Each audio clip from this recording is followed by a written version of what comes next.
Okay, welcome to this new adventure.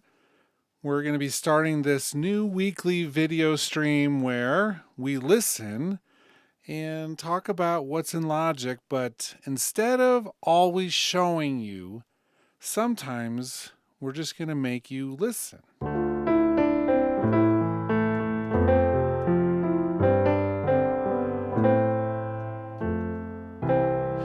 That's one of the default pianos in Logic. You probably couldn't have told that.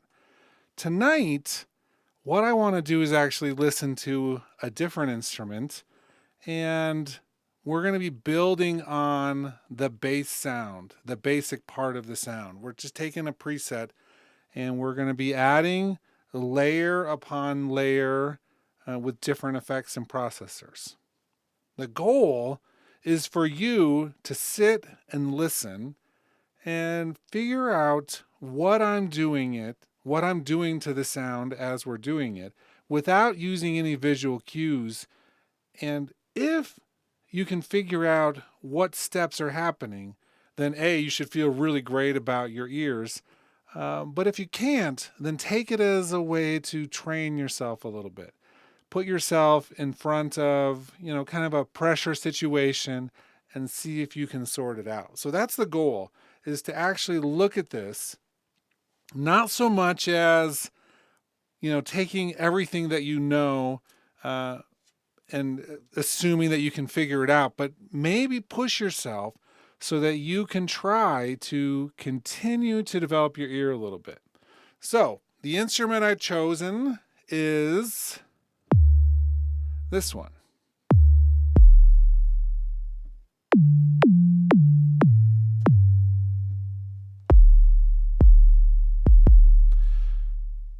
Now, as with all of these things, I'm not going to show you right off the bat what it is. I'm not even going to tell you right off the bat what it is, but I'm going to give you some clues because this is part of that experience of actually trying to figure this out.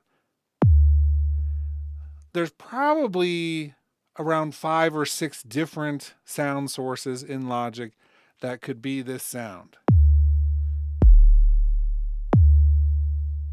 It could be a sampler, right? It could be something that sampled that from a different instrument. Could be one of our various synthesizers.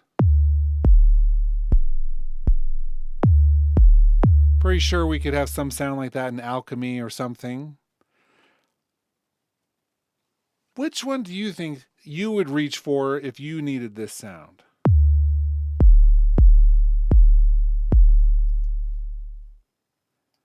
Here's the next set of clues. It is the default patch when you first load this up. The entire instrument is dedicated to percussion.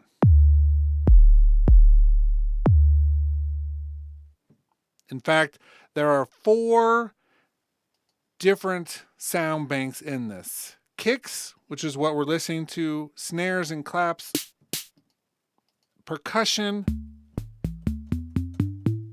which has a bunch of subcategories, and hats and cymbals. Here's the smooth hat. Okay, hopefully by now you've gotten enough clues that you could figure this out, that it's the drum synth. This is an amazing plugin, and let me show it to you real quick so you can see what it looks like if you haven't. This is the instrument. It is dedicated to synthesizing drum sounds. So that's the one we're going to be building on in this particular listening experience. We're going to be adding 4 different effects to it. And I want you to be able to see if you can figure out which 4 of those are just by listening at first. So this first one that I'm going to add does some pretty distinct things to it. And I want you to see if you can tell exactly what those things are before we talk through exactly the settings of it. So I'm going to turn it on, and right off the bat,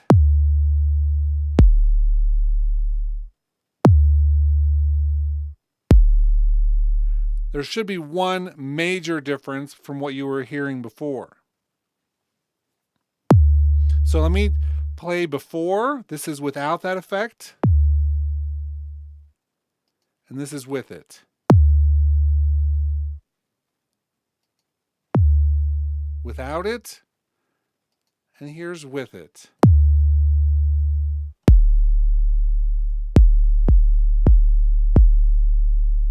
Okay, and if you are joining this stream live, make sure you can, put some guesses inside the chat. That'd be great.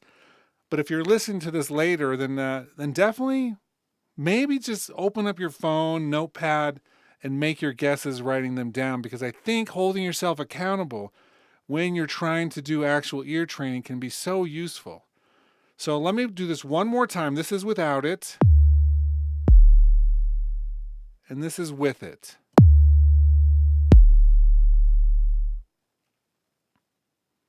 What are the things that are different about it? You might have noticed that it's just louder a little bit. The attack is a little bit different. Here's without it. The decay is a little bit different, the way that it gets softer.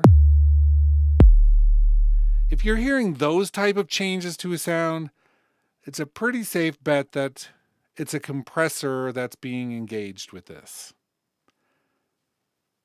And the settings for the compressor, well, we're pushing it pretty hard. We have a threshold that is really deep into the sound. That's part of why it's really cranking so hard. That means almost any level that I play, the threshold is being set at a level so that the compressor is going to engage. That threshold is like that ceiling. If we're lowering the ceiling into the signal, the more that we want it to work, the lower we bring it. So we lowered the threshold to -40. It's really cranking. The ratio, the next setting on a compressor, is telling us how much it's going to work once it crosses that threshold. In this case, it's a 5-to-1. That's not like overly intense, but it's certainly more than like a gentle compression. For every 5 decibels over that threshold, it's only letting 1 through. So if it goes over 15, then it's letting 3 decibels through. And then I have makeup gain turned on to make it louder. And then I have a limiter engaged just to make it so that we don't clip out too much. The rest of the settings I left as the default. And so it's a relatively short attack time and an average release time. Nothing too fancy. 15 milliseconds on the attack, 51 milliseconds on the release. So we get this bass sound that's really extended out. Let's go to the next setting, and we could talk about some of the other features with this. One of the comments coming through is about, do I use side chaining? And while we're not going to demonstrate side chaining right now, I definitely am a huge supporter of side chaining a lot with compression. Once you get into a mix, using the side chain. So the side chain is the analysis function of a compressor. Most of the time, the side chain, or what is being analyzed, is the signal itself, the one that's being compressed. But you can also set a side chain from an external source. So say you want the analysis for the kick drum to be used to compress the bass sound, or a pad sound, or keys sound. I mean, it's really useful. It gets the other sound out of the way whenever something hits. So the kick hits, it reduces the bass sound so that the two don't compete so much. It's a really cool way to do it. Okay, here's the next effect or processor in the chain. Listen close.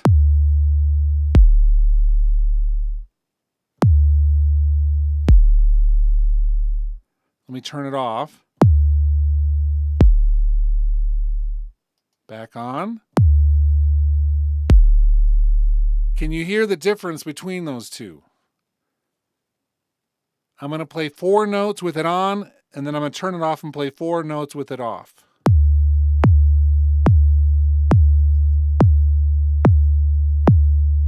Back on. Back off. So what effector processor is really capable of making that kind of a subtle change? If you listen to them back and forth, you could hear probably that there's an overall characteristic of the sound that's different.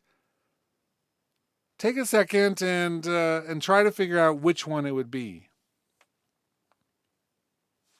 I'm going to play it 4 more with it on, and then 4 more with it off. I'll do the lower note. Turning it off. Back on. Okay.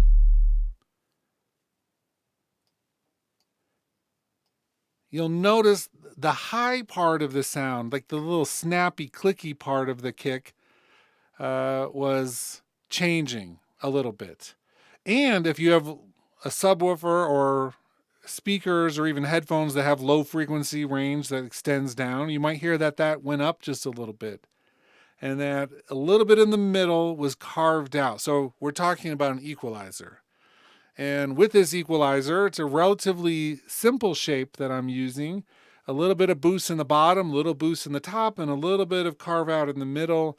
And often this is the type of curve we would use on instruments, partially to get rid of some of the middle, the low mids, the mid frequencies that tend to be so muddy, adding some of the high frequency, which is sometimes where really interesting things are happening in our sound.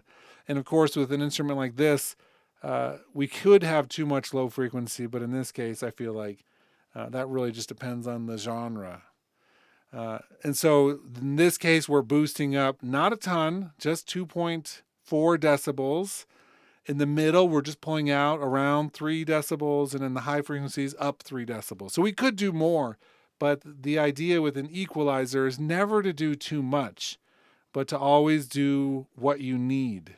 And if you find yourself just pushing and pushing, ask yourself a few key questions like, A, are you listening on a system that accurately represents what you're doing? If you're just mixing on like cheap, Apple earphones or other headphones, can you really hear the subtle differences of the changes? So maybe you're overcompensating because you can't even hear the difference. Could be, might not be, but you want to make sure that you have a reason for any of those things. Okay, let's go on to number 3. This is the third effect. And this one as well is going to be quite interesting. It definitely makes a change. So here it is without it. I'm going to play it like it was with just the equalizer. Turn it on.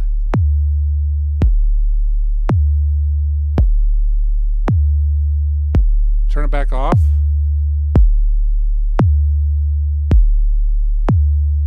And back on.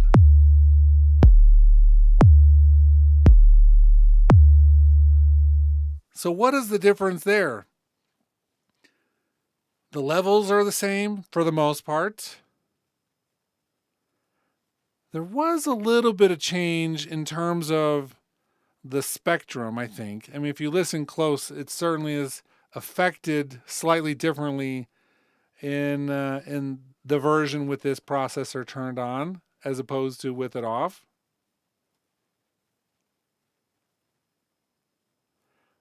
What do you think would be different? Write down your answer, of course. What's the point of listening and developing your ears if you're not going to commit to it? I'll play it again in just a second. But I do want you to think about how some of that works. That one especially. And let me pull this a little wider. Okay. Ooh. Let's turn that off. jumping the gun on the next one. This is with it on, with it off. Can you hear the difference? Turn it on, turn it off. Okay, let me show you what this one is and tell you a little bit about it. This is the stereo spread processor. And what this does is split your sound by frequency and then pan it out at each of those different frequencies. So 20 hertz and below to the left, 20 hertz to about 40, 35 hertz is to the right, 35 to 50 to the left a little bit, 50 to 100 to the right a little bit. It's getting smaller as we go towards the middle, and then this curve back and forth expands back out to the higher frequencies. I have the upper frequencies inverted because it helps with something that's really important, which is phase. It makes it so that we don't have cancellation if this gets summed to mono. And in fact, one of the things that's really important to do is to check to make sure that you're using some sort of correlation meter. With the correlation meter, that just tells you if you have a positive relationship between your left and right channels or a negative relationship. And if it has a negative one, that means that if you ever get summed to mono, that means your left and right channels get pushed in together into one mono.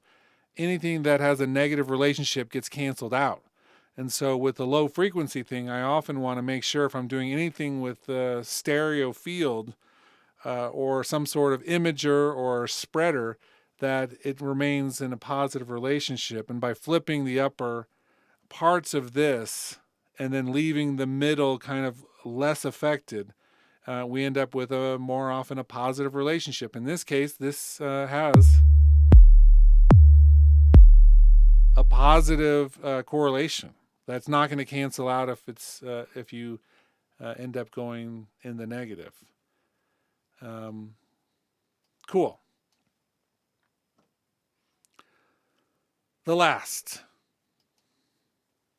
This is the last of the effects that we're going to be listening to with this particular thing. And it's pretty straightforward. I'm going to make a couple small changes to it.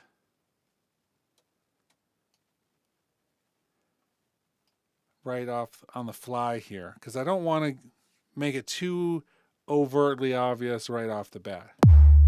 Actually, it's pretty obvious no matter how I do that.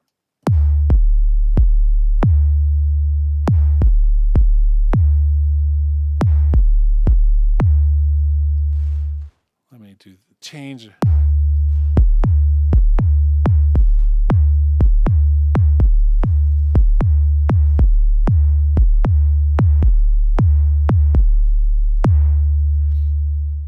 This is an effect that I don't usually use on sub-frequency type sounds like this, kicks like this, but every once in a while there's a need for it.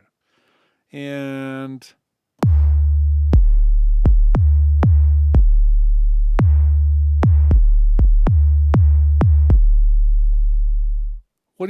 what parts are changing? Certainly, if you listen carefully, there's an addition of a sound,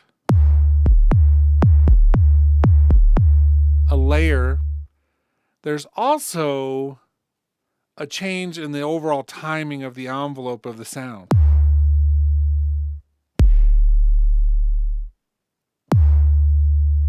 It's more subtle, but it's there. So a little bit of a spectral change, a little bit of a temporal change in terms of the timing. The way that we accomplish this more often than not with a single effect would be through, hopefully you've written down your guesses, a reverb. So I've added a reverb to this kick sound, although it needs some adjusting. It's not sent out very much.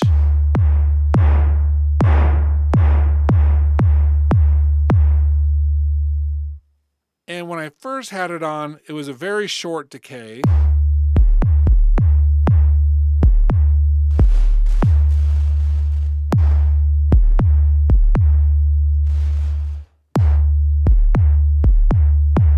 And actually changing the size parameter makes quite a bit of a difference as well.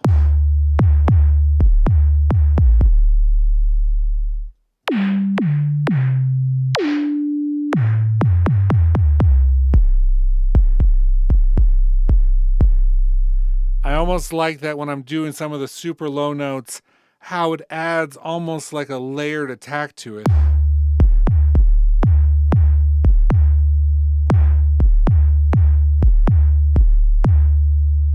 And it ends up really perhaps adding into the sound more than giving it a sense of space. We normally would use a reverb to give a sense of space around something. In this case, we're using it as more of a specialized effect to change the original sound. And so those two things, I think, really can be used to enhance something, perhaps even in unexpected ways. We don't always have to follow the playbook of what these effects are used for. Okay, so let's go back to the beginning of this. Turn off all of these sounds.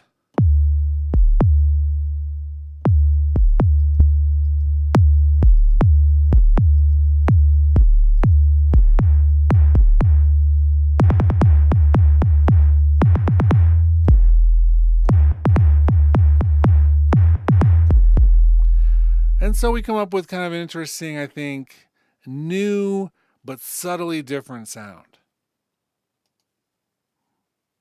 Could you have gotten there?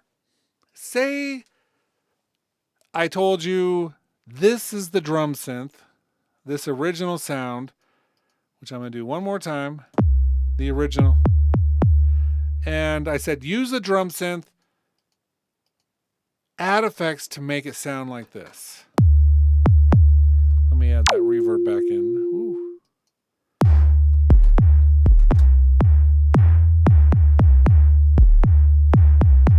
Could you have gone in and reverse engineered that sound knowing I used the drum synth as a preset? That's the trick. I think sometimes when we're using tools, there's really two different roads that we go down with this. One of them is we load something up. We think, okay, I need some sort of kick or a bass. I need this. So I load up a preset, and then we let the pathways of logic direct us. I think sometimes that's the one of the most obvious roads that people go down when doing music, especially music production with something like Logic, where there's so many of these grooves that are predetermined by the software. It's like, yeah, we can use an equalizer or compressor, and it's really easy to use the default ones. They load up automatically, or we use a preset, and we're kind of forced into mentally, not really, but it's like we assume we're forced into them because they get loaded up. And so we are very reactionary. We look at them and we think, okay, I like that, but I wish it had a little bit more of this. Okay, we add a little bit more of that. I wish it had a little bit more control. Let's add a little bit more compression. I wish it had a little bit more shimmer. And we add an equalizer in the high frequencies and add shimmer to them. So we're reactionary. We hear something, we decide if we like it or not, and then we make changes. That's one of these paths that we can go down. The other is to have an idea, something in our brain where we think, okay, I'm hearing this sound. It has low frequency tone and a little bit of a slap attack, and the pitch ever so subtly, like it hits and then it like sinks a little bit. And there's a little bit of like kind of like debris sounds around it, something that is around that sound. And then we take that thought and we engineer how we might get there before we load up an instrument and all these effects and processors. Before we actually start reacting to what logic gives us, in our head, we determine what we really want. That's kind of the point of what I'm doing with this new video once a week. I want to help everyone get to the point where they can think of a sound and then they build it almost mentally before we get there. So some of these streams are going to be, let's do a drum synth and I'm going to add 4 effects and let's see if you can figure out what we do. And then the other time is we're going to talk about a sound and we're going to create the sound conceptually before we start building out each of the pieces. Because I think both of those skills we need to have. We need to be able to listen with our ears in an analytical way, but we also need to hear something and then know how to reach for the tools that we want. I think there's 2 parts to that, and I think both of them are equally advantageous to develop. I think we can't just always be reactionary, and sometimes we need to be reactionary. We can't just sit there and let this all happen to us, but we need to be really proactive in the design of what we're going for. So those are the 2 different pieces of that. Okay, we're going to perhaps do a little demonstration of that right now, because I think it's worth exploring. We've done the one half of this with the drum synth. Now let's make a list of an imaginary instrument. And this is something that is off the cuff. It's not like I've written this out or anything, but there are times that I reach for very specific tools when I want to create something, and that would be the case right now. So what I want to do is conceptually come up with a list. I am going to write this down as I say it because I think it's worth doing this that way. But I want some sort of stringed instrument. And if you're watching this, there's a few of you out there right now, throw out some ideas for this because we can totally be interactive a little bit. I want to do a stringed instrument, and I'm debating either between a more natural, like classical guitar nylon-y sound or something that's more metallic. And it could be that we want something that it could morph. We could say as you get louder, it should be more metallic-y, or if you play softer. I think for the moment, I'm going to just go more with nylon for a moment. More nylon-y string sounds. And really muted. I want it to be more mellow and soft. Right? So I'm thinking this is the process. I'm thinking this through a little bit in my head for what I want. And then we're going to do an attempt at creating it. I think that that's an important part of this. Mellow and soft. Let's see. Like a really limited dynamic range. I want this to be able to be something I could play in a song and have it be more even keeled. No matter what I play on the keyboard, it has a really limited dynamic range. A lush reverb. Something that kind of sparkles a little bit. I don't know if sparkles is the right word, but something that perhaps has a little high end to it, but not a lot of like low end mud in the reverb. It could be like an ambient guitar, as Stefan in the comments is saying. It could very well be that. I think let me think if there's anything else. I want it. Let's attach it to some sort of arpeggiator with a pattern that is is moving and cyclical.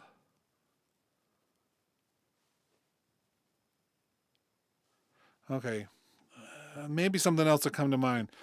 Let me switch over to the screen. Of course, I mean, the minute I said nylon stringed and I want it to be an instrument, there's two different roads we could go down for this. There's always two roads. This is logic. There's probably 15 roads. One of them is to use a sampled instrument, something that is already a nylon guitar. Certainly we have a bunch of those. It gives me less creative power, though, later down the road. So, but let's pull one up and just see what we, like a classical acoustic guitar.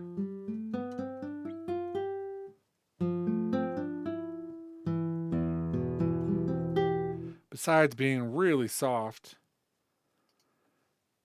let's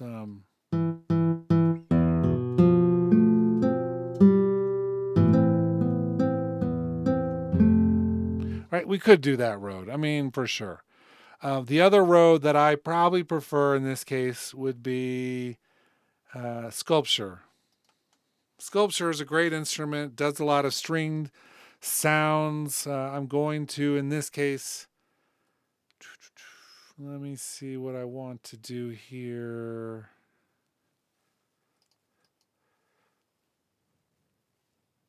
I'm going to load just up one of the default sounds, which is partially towards a similar instrument, but the material is different. Right?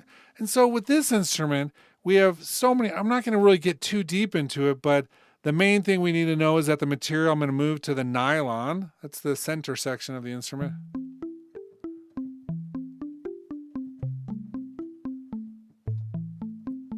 And I'm going to change object 1 so that it's a pick.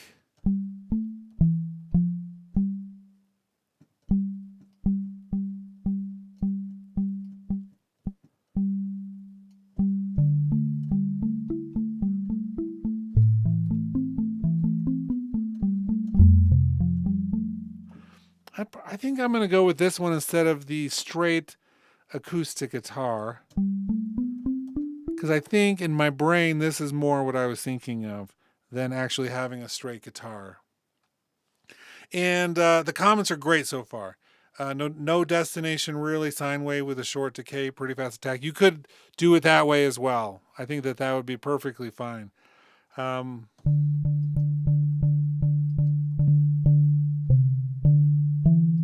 I'm just going to change the body EQ of this instrument on Sculpture.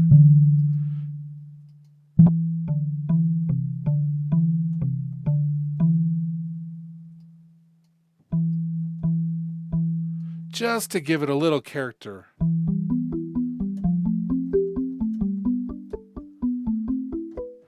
And last thing I'm going to do, up the release.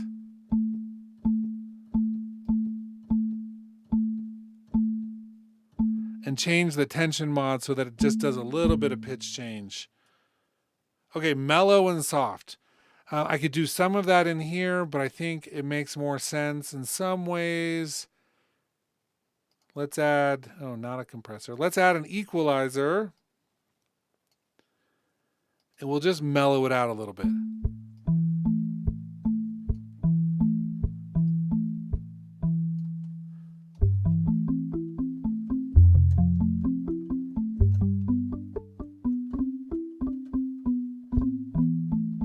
Okay, so that just took a little bit of the high frequencies out, which is perfect. The next thing on our list was limited dynamics, which again we could do in a few different ways, but we're going to use the MIDI effect, which we have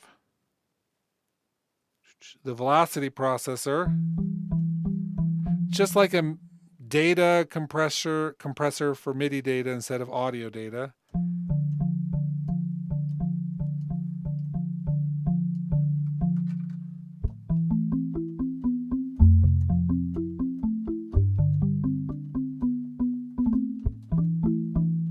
Okay, so that's taking most of the dynamic range out of what I'm playing. Next thing we had was a reverb. And I'm going to put this reverb right on the audio channel. I think because instead of using a bus, it makes more sense. Oh, I might try the envelope verb. I don't know if I really want to do that.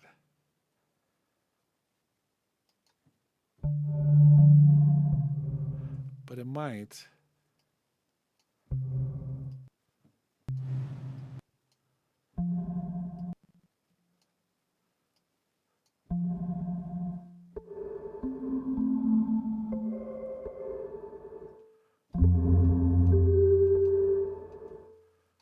Ooh, that is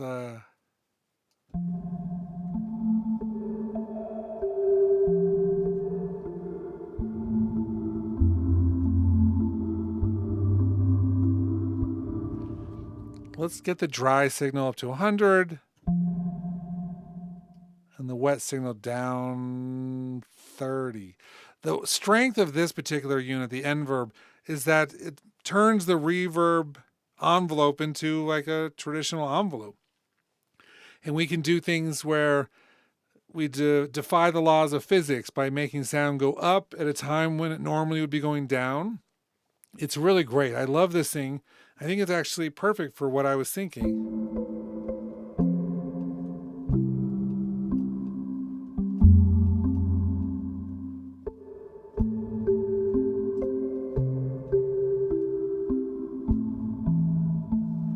The one thing I think is actually different. Originally, I was thinking put the Nverb on the actual track itself, but I'm going to put it on a bus instead. And the reason for the bus is so that I can EQ it a little differently. It's a little easier to EQ over there. So dry signal comes down, wet signal goes up.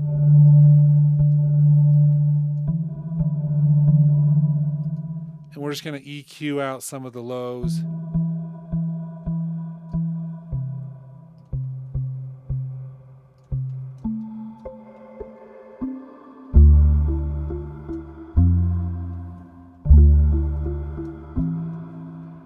Add a little bit more of them back in.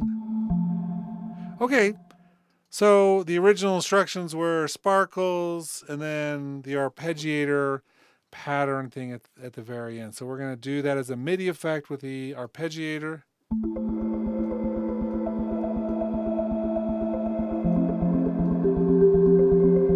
And we'll adjust the reverb in a minute. I know that right this moment, the arpeggiator pattern was way too fast.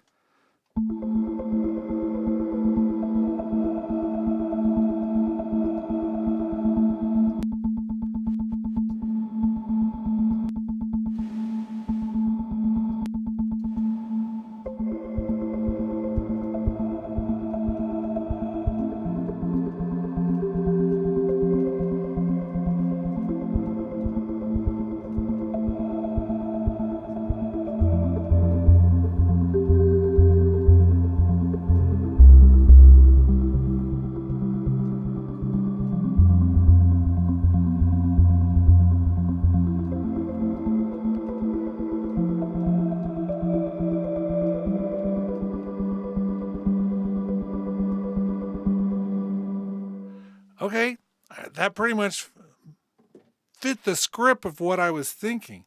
So that's kind of an example of taking a concept and building it. And what I want to do with future videos in this particular stream type is actually from the people watching it, instead of me saying, okay, I want this, this, this, and this, to have people say, you know what, I was thinking of this sound.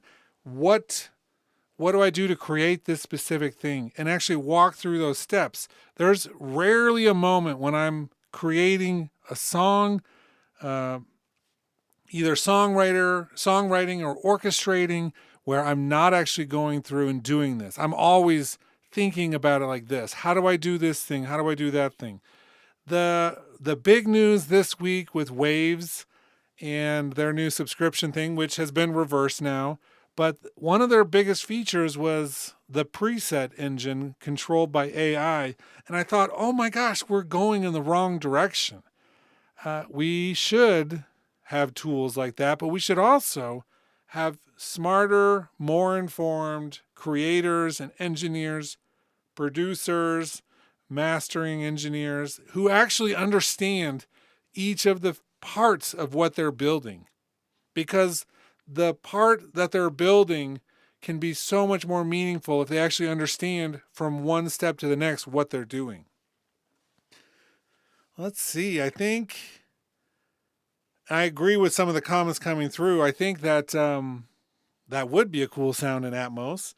And Nverb is amazing. You should all be using it at some point when you're doing sound design. Okay. I think that's where we're going to end tonight. We're going to try to keep these between 40 and 50 minutes because there's only so much listening your brain can do before it needs to take a break. And so, as we started this, I hope that this was useful. I hope that you, when we do these type of streams, actually put down what you're doing, except maybe something to write with, either on your phone or even a pen and paper, and make your guesses on what you're hearing, because you need to develop those skills. You need to actually listen with a critical ear, because if you're just hearing things and reacting, but you're not really thinking about what's happening in between those, then I think you're missing out on a really amazing opportunity.